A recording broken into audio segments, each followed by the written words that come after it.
Hello, everyone, and welcome back to the channel. Thank you for tuning in with me today. We're going to talk a little bit about side hustles.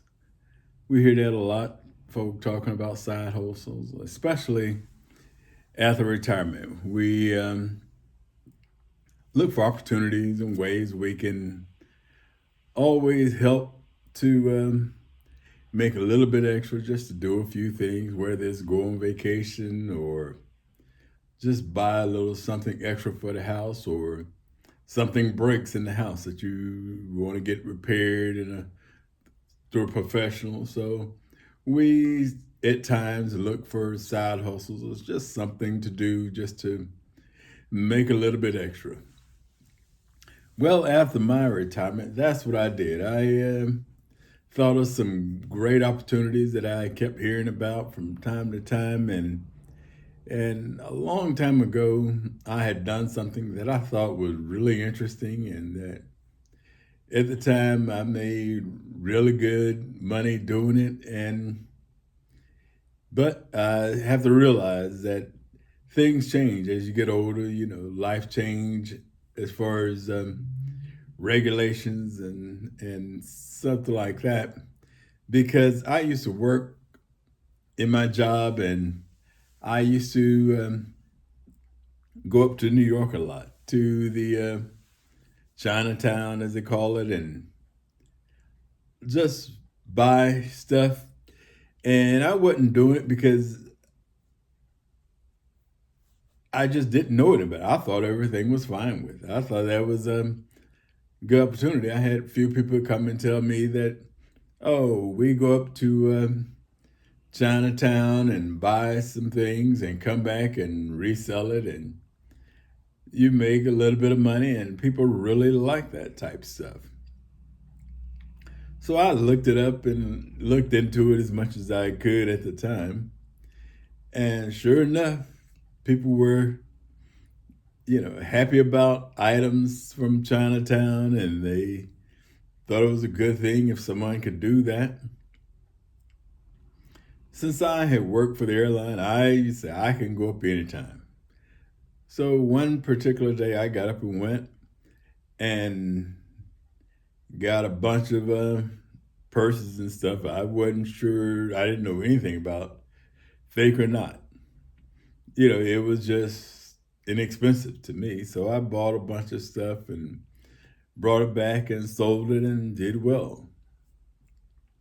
But I started feeling guilty because folks started telling me that it was fake and that it was wrong to do. So I only did that during that time, and that was it. I haven't been back up to New York since, and that's been 20 years ago. But after my retirement, I decided to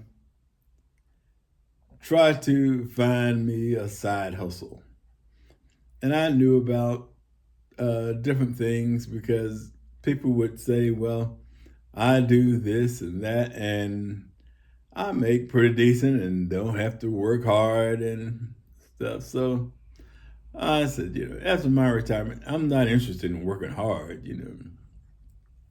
I'm at that point now. I work smarter, not harder, I thought. So I had seen a couple things, and I said, at some point I'm going to apply for it. Everyone is doing it, and there's a need for it. So I decided to do my application and apply. The first thing I applied was for trying to do what they called at the time Amazon Flex. I did Amazon Flex. And what that is, I'm sure a lot of people do it from time to time. Even now, they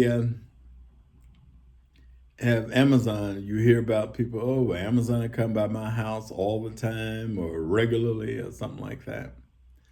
And I know I do it. I order from Amazon pretty regular. Say they may deliver to my house maybe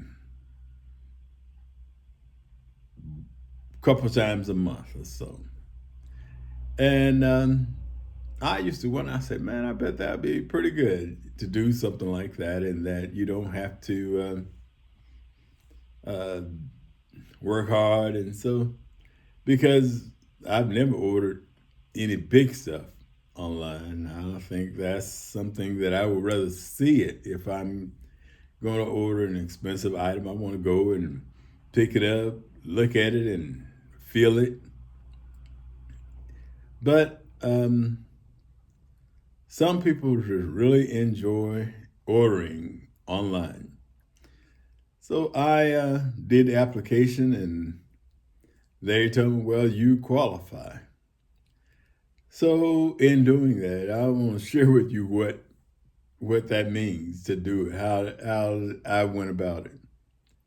So I did the application, and they told me that um, they would send me a text on my phone, and then I can choose a time that was convenient for me to come out and get some deliveries to deliver. Well, the first thing, they didn't tell me how to go about it. They just say, well, here's a load.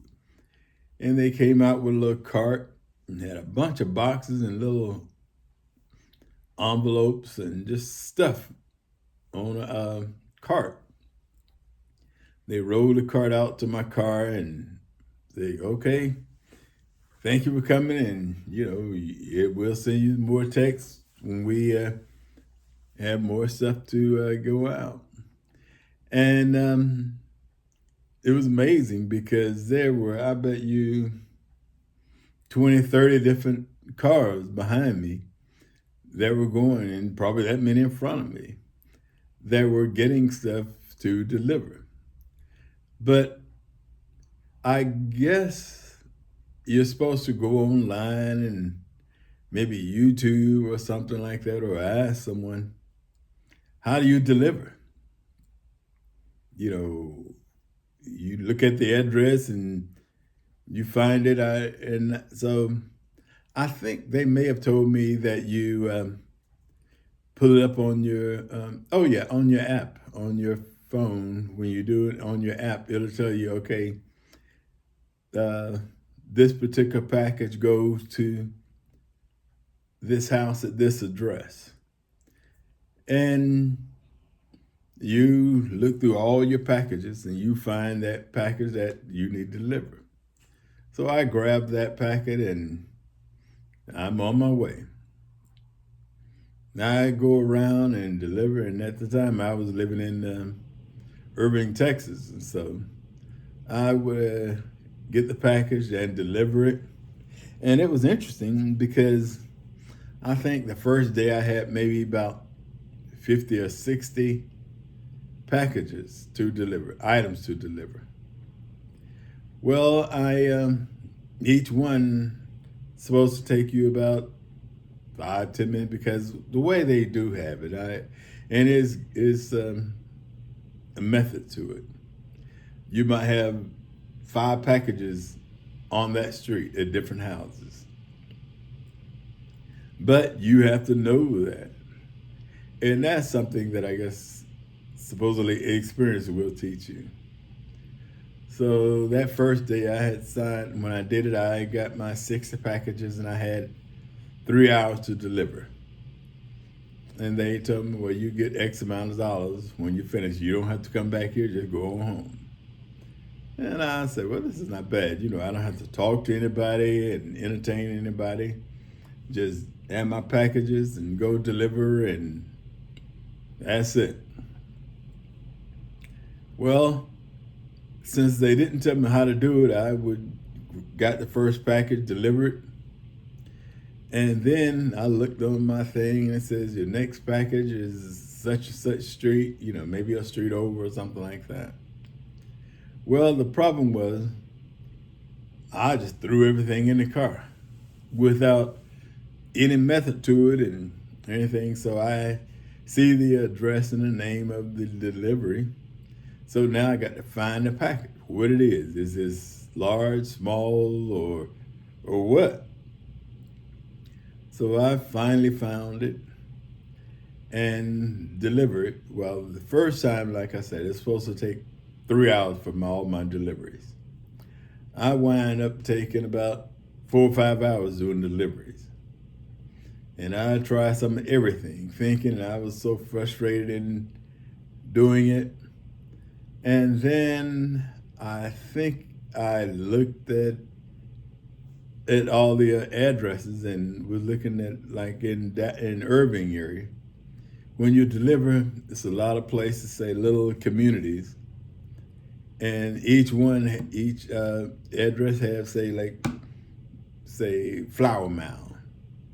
Well, I might have 5 packages in Flower Mound. So what I started doing, thinking I was smart, I said, let me get all this stuff for Flower Mound and put it together. That way it'd be a little bit easier. So that's what I did. And but it wound up taking me about 3 hours, about 4 hours to make the delivery that day. That wasn't too bad. I think I made roughly $75, maybe something like that. And but deliveries, they do it 3 times a day. Morning, you can get your load in the morning. You can get a load at lunchtime, and a load in the evening if you so choose. So I didn't do it. I said, let me go tomorrow and now have a little bit better system plan. So that's what I did. I went the next day, and this time I had a little bit better system. I put all the packages that go to a certain community, I put all of them together. And it took about the 3 hours like I had signed up for. And then I'm thinking, because I did, when I worked for American Airlines, I did what they call continuous improvement. So I would think of ways how to do this better, do this more efficiently, work smarter, not harder. So I think about it, and I looked and I said, well, they do have all the addresses on the list. So I went down the list and found all the packages, and I put some package in the front seat next to me, some in the back, but I put them in order of what I was think I was going to deliver. So I did that, and that took me the 3 hours. But I did the 3 hour run delivery time, but this time it only took me 2.5 hours because I was doing it a little bit more efficiently. Then so I started doing it for lunchtime. I said, I'm going at lunchtime since I have this down now. And I did it like that for maybe a month. Everything was going great, but for whatever reason, I don't know if they had a different person there or what have you, but when they load up the cart to put the stuff in your vehicle, this particular day, it was lunchtime, and it was hot. But I, had made in my mind I was going to do this 3 times a day because the money was decent. In a way, I didn't think about the gas and the wear and tear on my vehicle. I was just thinking of the here and now. And surprisingly, that afternoon I had done it that morning, and I was going back at lunchtime to do it. And one guy had told me, said, well, lunchtime, they don't give you very packages. And so I said, well, I'll do it. And that particular day, I think I had maybe about 10 deliveries to do. But my delivery stuff, it was no big deal, was I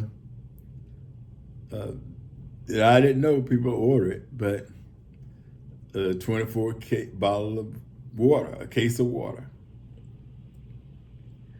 And I said, my goodness, I'm surprised someone is ordering water through Amazon. But it was probably 100 degrees out there.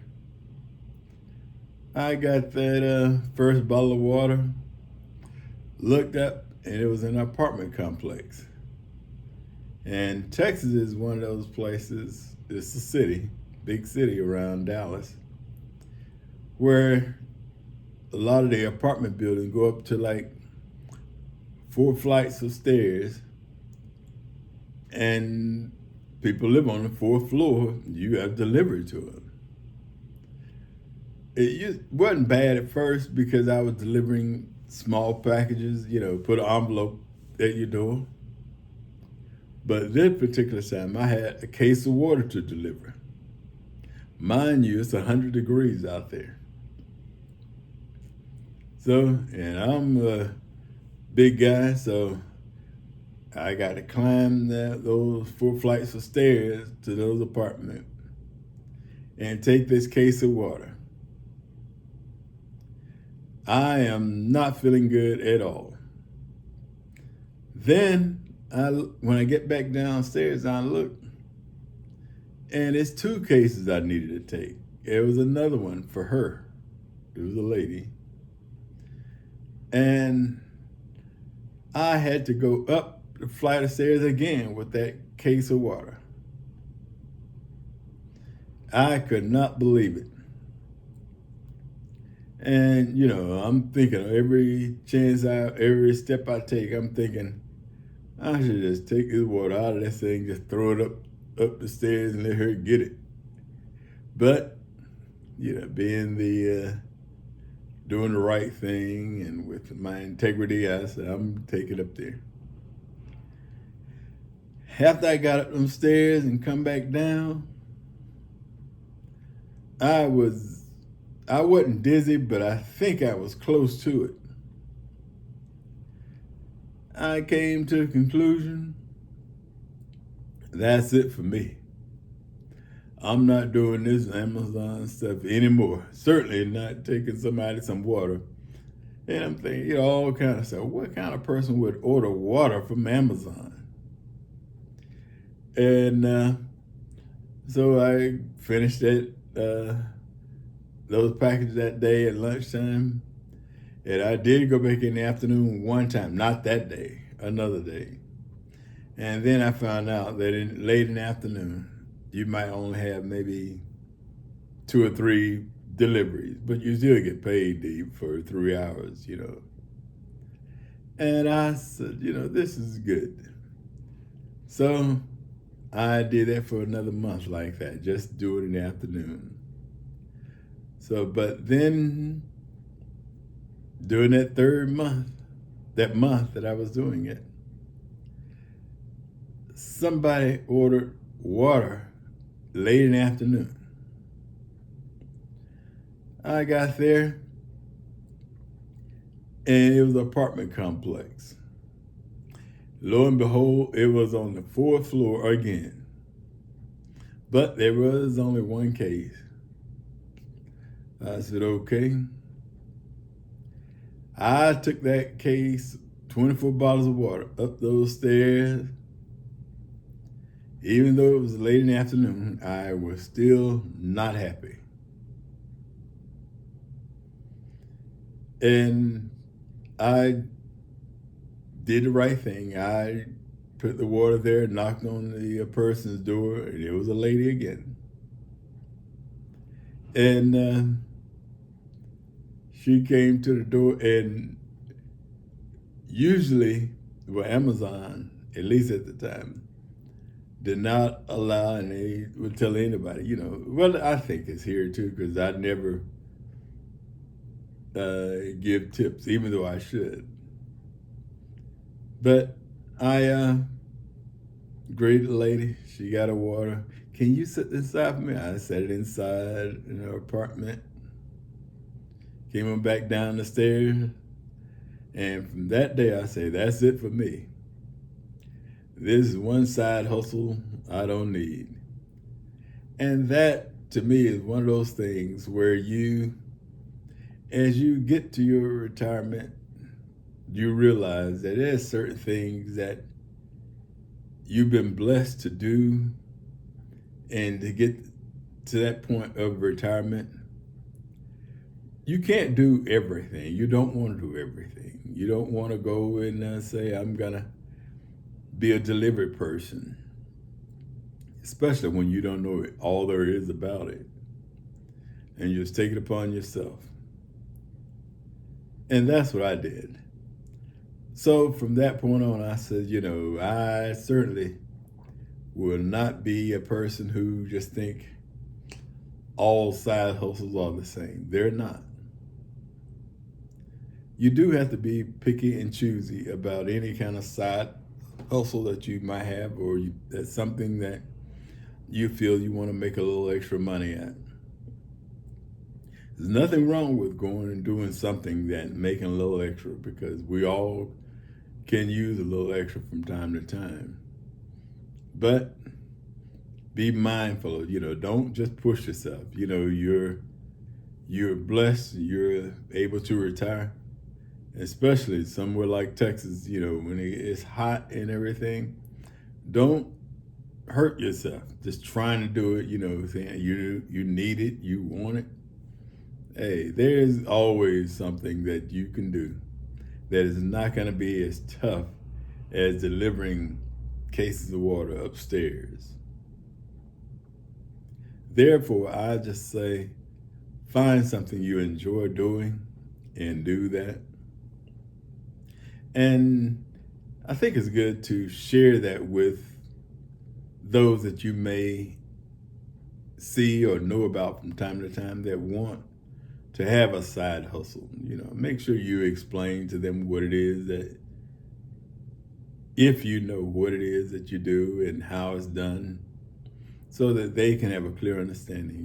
You're kind of wasting a person's time and effort, because some people don't want to just get something and then, no, I don't want to quit, I'm just going to do it, and you can hurt yourself.